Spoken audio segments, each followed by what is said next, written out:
Good morning, students. In English language, there are so many homonyms. Homonyms are the words whose meanings are different, but the spelling and the word is same. Their parts of speech are different. Sometimes they are noun, they are adjectives or verbs. For example, water, water, work, work, project, project. In the same manner, I am going to tell you one homonym. It is content, content. What are the meanings of content?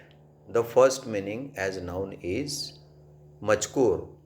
How to use it as noun in a sentence? For example, I know the content of this letter.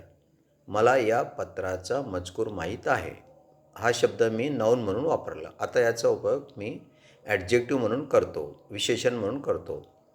CONTENT content या शब्दाचा adjective म्हणजे विशेषण म्हणून अर्थ होतो समाधानी. I am content with your work. मी तुमच्या कामाशी समाधानी आहे किंवा तुमच्या कामाबद्दल समाधानी आहे.